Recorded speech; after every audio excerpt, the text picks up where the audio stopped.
Mr. Taimur is working as an O&M engineer at the Apollo Solar Design Company, and which is actually also known as Zonergy, and it's taking over the projects of Quaid-e-Azam Solar Power Project and one of the major projects in happening in Pakistan. So he has a very versatile and vast experience in solar and especially electrical engineering. So he has been doing a lot of research work at Arizona State University. So we were in the same program. So he has conducted a lot of research. O&M stands for Operation and Maintenance Engineering. Yes, for PV engineering, exactly. So he has done also research work in the section of batteries and optimization of battery charging. So it's his area, and definitely you know that battery optimization, battery charging is one of the most interesting field in PV integration and PV storage. So also that makes it a little bit home ground player for PV and batteries and optimization of those sort of cutting edge technology. So without any delaying, I'll welcome Mr. Taimur. Assalamu alaikum, Taimur. And Walaikum salam. I'll request Mr. Taimur कि आप अपने तौर पे start करें and feel free to share whatever it is, and it's all yours. Okay, assalamu alaikum. Thank you, Mr. Adil, for introducing me. Without further ado, हम start करते हैं क्योंकि इस टाइम मैं जो है ड्यूटी पे बैठा हूँ, और क्योंकि अदील मेरे बहुत अच्छे दोस्त हैं, और तो उन्होंने कहा था कि आपको एक ब्रीफ सा इंट्रोडक्शन और ब्रीफ सी जो है आपको स्टडी समझा देते हैं जो इस प्रोजेक्ट के बारे में, सोलर पीवी के बारे में। फर्स्ट ऑफ ऑल मैं आपको पहले बता दूं कि जो हमारा Quaid-e-Azam सोलर पार्क है वो Quaid-e-Azam जो है भावलपुर के एक मतलब तकरीबन 10 किलोमीटर के फासले पे मौजूद है।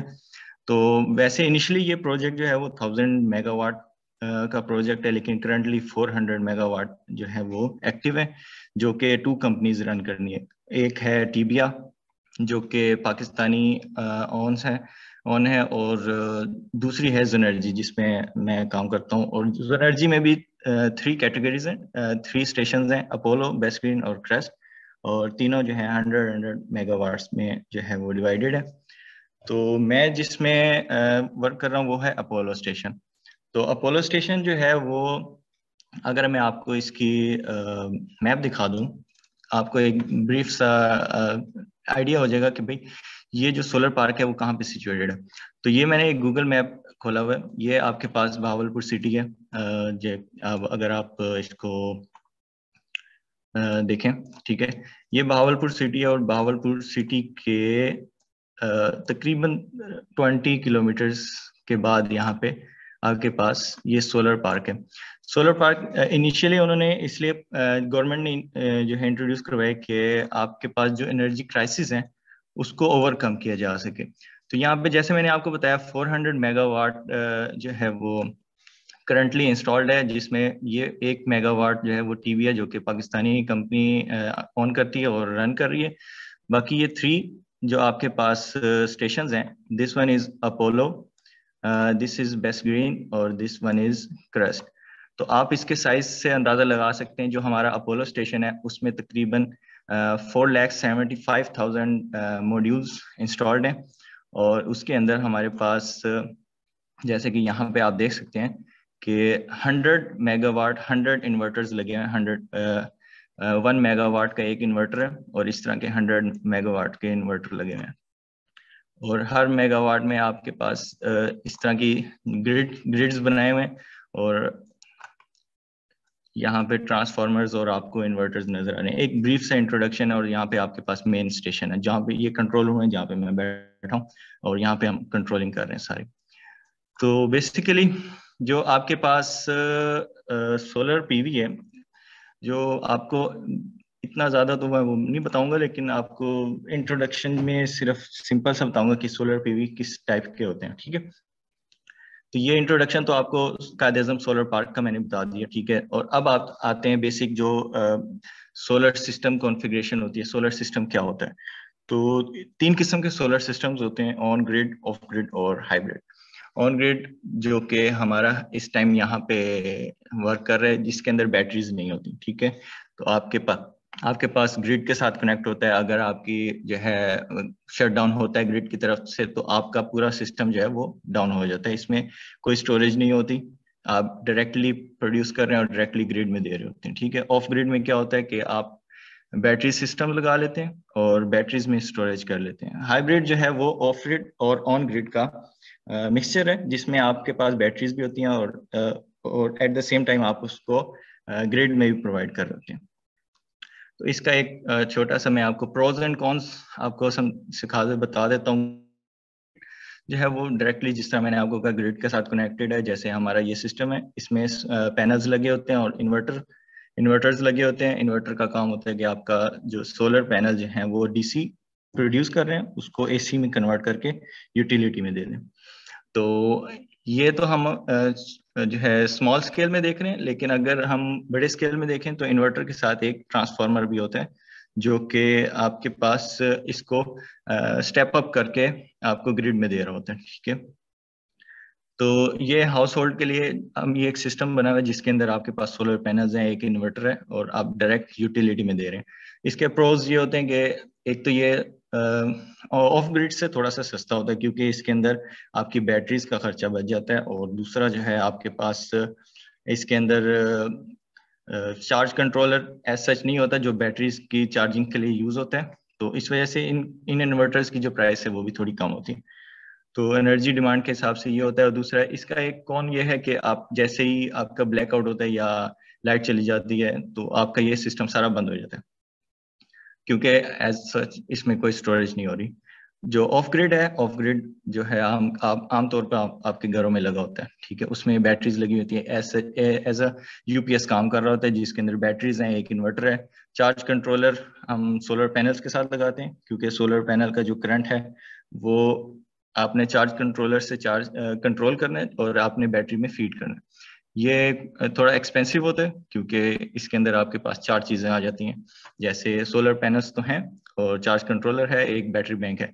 बैटरी बैटरी बैंक जो है वो उसकी कॉस्ट हाई होती है, क्योंकि उसने जो है आपके लोड के हिसाब से करंट प्रोवाइड करना है, और उसकी बैटरीज की जो लाइफ है 3 to 5 होती है, लेकिन पाकिस्तान में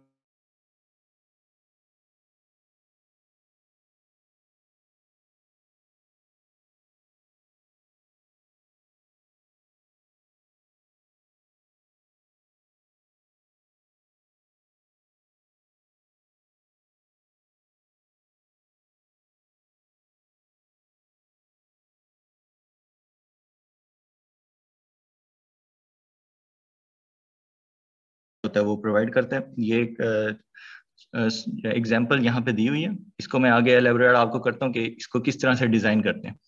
तो हाइब्रिड सिस्टम, मैं आपको हाइब्रिड सिस्टम ही डिजाइन करना बताऊंगा, क्योंकि उसमें ऑफ ग्रिड और ऑन ग्रिड दोनों चीजें आ जाती हैं।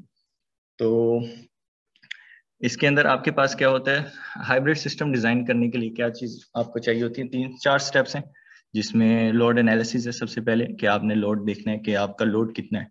हाइब्रिड सिस्टम जो ऑफ ग्रिड सिस्टम होता है, उसके अंदर आपको जो है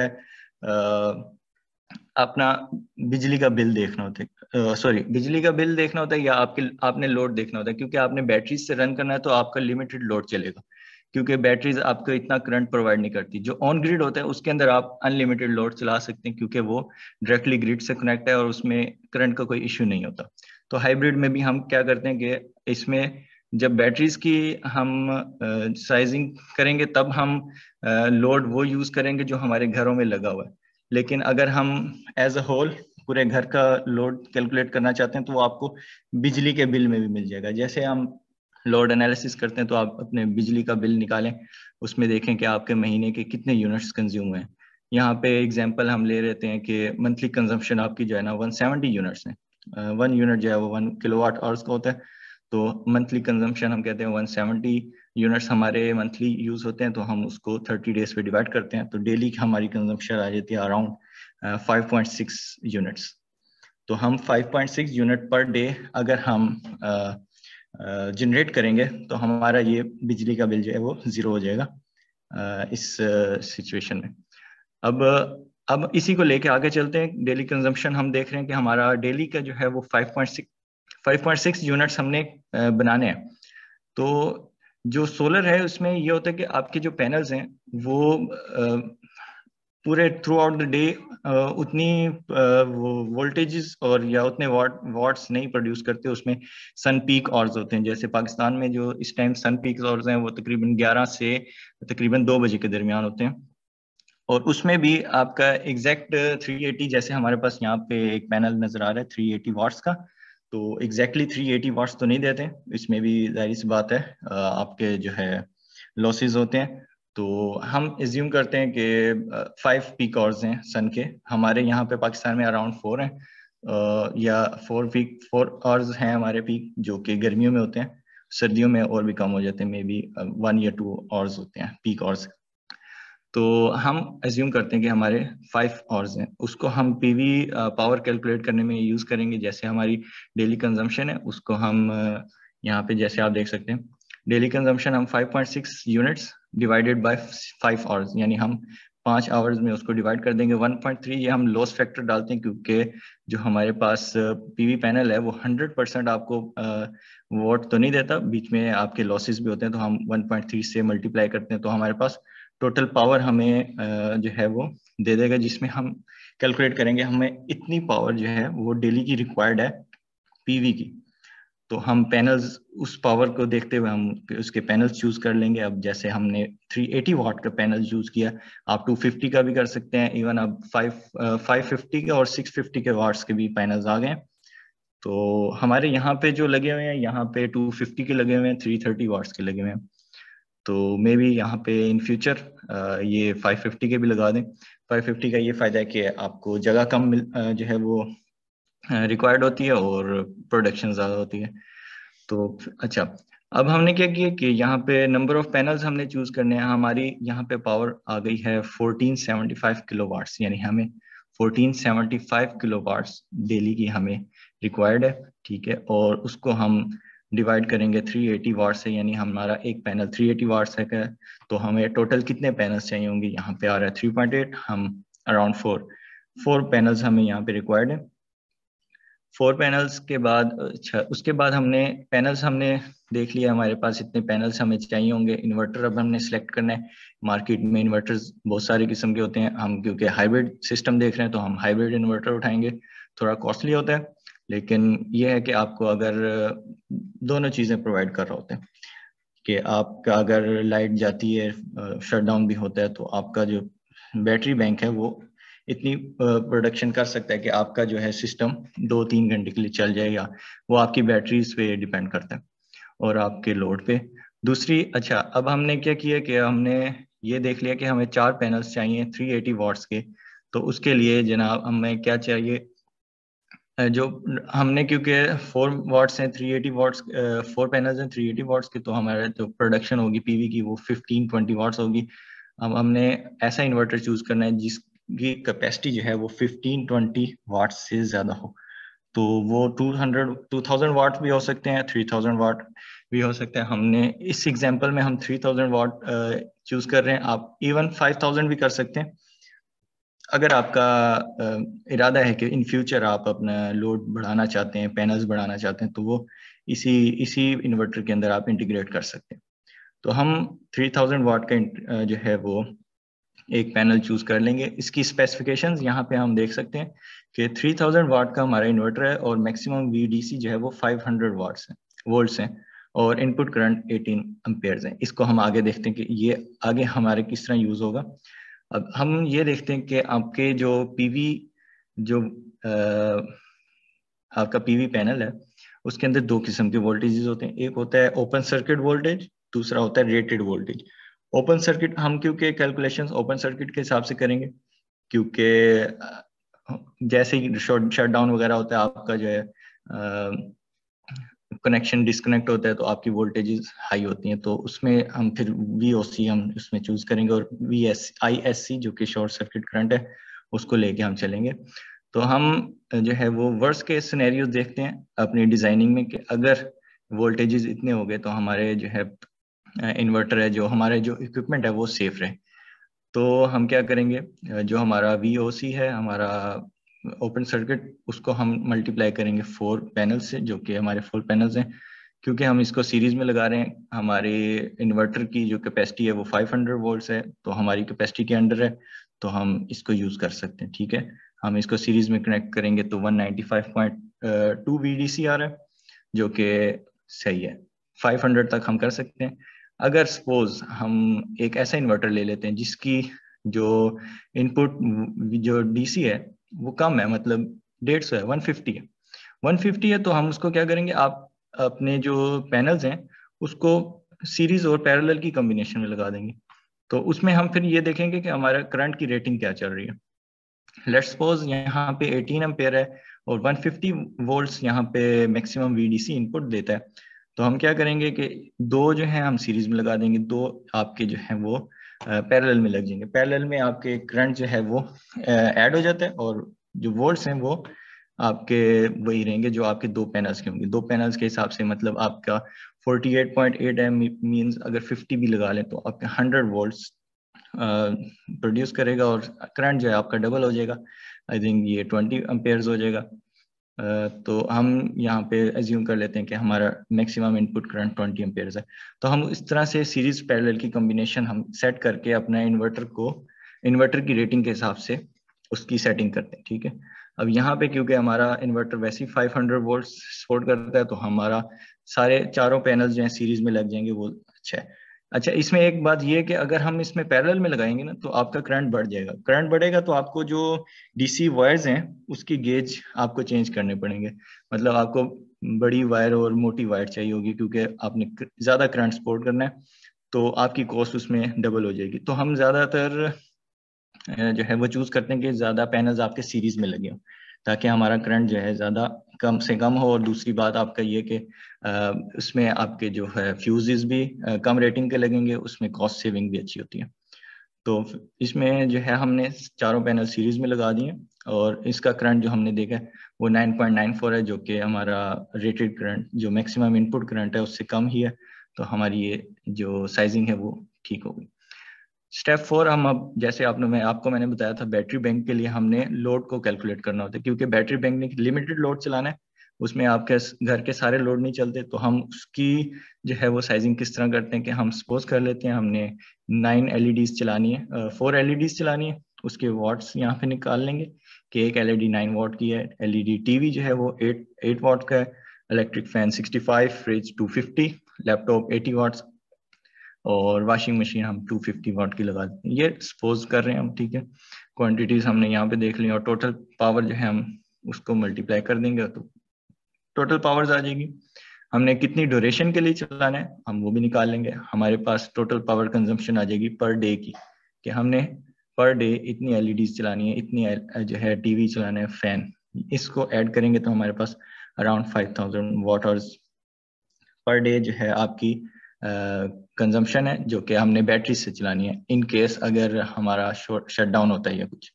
ठीक है, तो अब हम क्या करेंगे, बैटरी की साइजिंग, बैटरी बैंक की जो साइजिंग है उसका जो है वो तरीका ये होता है कि आपके पास जो डेली कंजम्पशन है जो हमने निकाली है वो अराउंड 5 यूनिट्स हैं, यानी हमारे 5 यूनिट्स डेली के कंज्यूम हो रहे हैं। उसमें हम बैटरी जो चूज करते हैं उसके हम डेप्थ ऑफ डिस्चार्ज, ठीक है, ये डेप्थ ऑफ डिस्चार्ज क्या होता है कि आपकी बैटरी की कैपेसिटी होती है कि आप इतने परसेंट, यानी जो आपकी बैटरी की रेटेड करंट है, आप इससे ज्यादा करेंगे तो बैटरी की हेल्थ जो है वो कम हो जाती है। मैं आसान लफ्जों में बता रहा हूँ कि डेप्थ ऑफ डिस्चार्ज ये होता है कि आप जब डिस्चार्ज कर रहे होते हैं तो जो रेटेड करंट है, ठीक है, जो आपका बैटरी का रेटेड करंट है 250 एम्पेयर आवर्स है, तो सपोज अब आप जो है वो 250 अब एम्पेयर्स इकट्ठे निकाल सकते हैं, आपको 250 मिल भी जाएंगे, लेकिन उससे बैटरी की जो हेल्थ है वो जो है क्रिटिकल मतलब सिचुएशन में चली जाएगी, इवन आप आग भी लग सकती है क्योंकि वो अनस्टेबल हो जाती है। तो इसमें डेप्थ ऑफ डिस्चार्ज 50% है, तो आप इसमें मतलब वर्स्ट केस में देखें तो 250 का 125 एम्पेयर्स आप एट अ टाइम ले सकते हैं इसमें। ठीक है, तो ये रेटिंग आपकी बैटरीज के ऊपर लिखी होती है। तो हम जो है इसकी साइजिंग करते हुए हम ये देखते हैं डेप्थ ऑफ डिस्चार्ज हम 50% लेते हैं, जो बैटरी की लिखी हुई है। एफिशिएंसी जो है वो 0.85 है, वो लिखते हैं, और इफेक्टिव सिस्टम वोल्टेज, हमने अब सिस्टम वोल्टेज है वो सेट करना है। ये सिस्टम वोल्टेज आपके इन्वर्टर्स पे लिखा होता है कि इन्वर्टर्स में आपके पास जो बैटरीज लगेंगी उसकी वोल्टेजेस कितनी होनी चाहिए। तो इन गाइडलाइन में आपको मैं बता सकता हूँ कि भाई स्मॉल इंस्टॉलेशंस होती हैं, जैसे छोटी इंस्टॉलेशन है 1200 वाट का या इवन 2000 वाट का, तो उसमें 12 वोल्ट का सिस्टम भी चल जाता है, ठीक है। और मीडियम साइज जो इंस्टॉलेशंस होती हैं उसमें 24 वोल्ट चलते हैं, और लार्ज इंस्टॉलेशन में 48 वोल्ट होते हैं। हमारे पास क्योंकि बैटरीज नहीं है, ठीक है, तो हमारा डायरेक्ट ऑन ग्रिड सिस्टम है। तो ये सिस्टम जो है आपके घरों में लगा होता है, आपने देखा होगा 2 बैटरीज भी होती हैं, 4 बैटरीज भी होती हैं। तो सिस्टम जो है वो उसी हिसाब से सेट होता है जो आपके इन्वर्टर की कैपेसिटी होती है। तो यहाँ पे हम सपोज कर लेते हैं कि 48 वोल्ट्स का हमारा इन्वर्टर है जो कि बैटरीज को सपोर्ट करता है, तो हम 48 वोल्ट लिख देते हैं। यहाँ पे 85% जो है एफिशिएंसी, 0.5 डेप्थ ऑफ डिस्चार्ज। तो हमारे पास बैटरी की जो कैपेसिटी आई है वो है 245.69 एम्पेयर आवर्स, ठीक है। मतलब हमें 245 एम्पेयर आवर्स की बैटरी रिक्वायर्ड है हमारी डेली कंजम्पशन जो है हमारी 5 यूनिट्स हैं उसको कैटर करने के लिए। तो हमारे पास अब हम जो है बैटरीज की कैपेसिटी देखेंगे। अब हमारे पास बैटरीज कितनी हमें चाहिए होंगी जो कि हमारे पास ये सिस्टम लेके आए, ये सिस्टम जो है हमारा रन करे। तो अब जैसे कि हमने देखा बैटरी की रेटिंग है 250 एम्पेयर आवर्स है। तो 250 एम्पेयर आवर्स हमारे पास मतलब ये बैटरी रेटिंग है, मतलब कि आपके पास 245 एम्पेयर आवर्स की बैटरी कैपेसिटी है। तो मतलब एक स्ट्रिंग जो है आपकी ये कैपेसिटी को पूरा कर सकती है, तो हमें ज्यादा लगाने की जरूरत नहीं है। अगर इन सपोज अगर यहाँ पे हमारे पास कैपेसिटी होती 500 एम्पेयर आवर्स की, तो हम यहाँ पे ये 2 बैटरीज जो हैं वो सीरीज में लगा पैरेलल में लगा लेते, तो हमारे पास करंट ऐड हो जाते। तो यहाँ पे क्योंकि हमें हमारे इस सिस्टम के अंडर आ रहा है 250 एम्पेयर आवर्स, तो हम एक स्ट्रिंग लेंगे सीरीज में लगाएंगे, क्योंकि हमारे पास 48 वोल्ट्स हमें चाहिए। 12 वोल्ट की बैटरी होती है, तो 4 बैटरियां आपकी सीरीज में लगेंगी तो आपके 48 वोल्ट्स, ठीक है, आपका सिस्टम देगा। तो यहाँ पे हमारे पास ये बैटरी की साइजिंग हो गई। अब ये एक ओवरऑल आपको व्यू दे रहा हूँ जिसमें आपका क्या सिस्टम है। हमने जो पीछे सारी की स्टेप 1 में क्या है, सोलर पैनल्स जो कि हमारे लोड कैलकुलेशन है, ये सबसे पहले लोड कैलकुलेशन है, ये 5.67, ये वो है कंजम्पशन जो हमने पैनल से निकाली है। और ये बैटरी बैंक का जो लोड है वो 5.02, ये स्टेप 1 है लोड का। स्टेप 2 हमारे पास ये पैनल्स हैं जो हमने किए थे, 4 पैनल्स हमने सीरीज में लगाए हैं और उसकी ये कैपेसिटी है। यहाँ पे आपके पास सर्किट ब्रेकर्स हैं क्योंकि प्रोटेक्शन भी चाहिए। यहाँ पे सर्ज प्रोटेक्शन भी है कि अगर वोल्टेज सर्ज आती है एसी पे भी और डीसी पे भी, यहाँ पे ये एक डीसी पे है और यहाँ पे एक एसी पे, कि अगर सर्ज आती है वोल्टेज की तो वो डायरेक्ट ग्राउंड कर देती। तीसरा हमारे पास इन्वर्टर का स्टेप था जिसके अंदर हमने इन्वर्टर डिजाइन किया, इन्वर्टर आपका यहाँ पे आ गया। और चौथा हमारे पास वो बैटरीज यहाँ पे आ गई, ठीक है।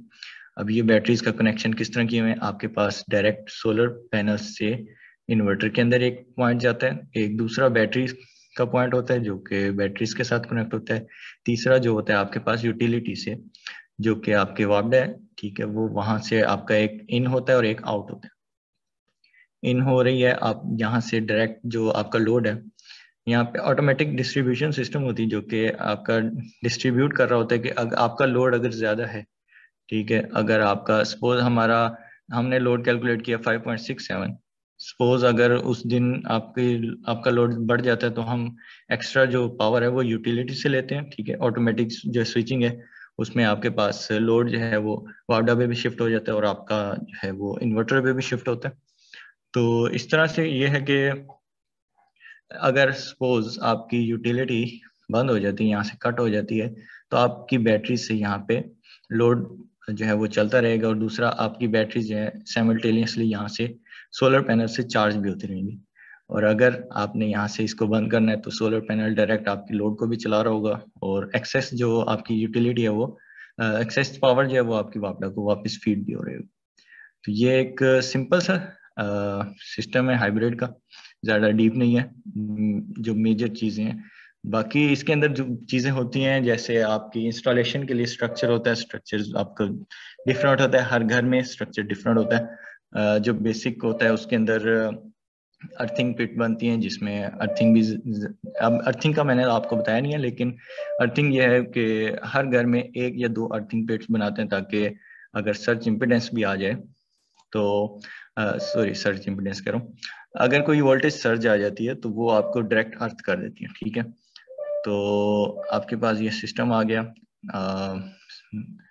और इसके अलावा मेरे ख्याल से अगर कोई आपने कुछ पूछना है तो वो आप पूछ सकते हैं। ठीक है, सिंपल इज दैट। जी ओके, आदिल साहब। That was an amazing session, very informative और बहुत डेप्थ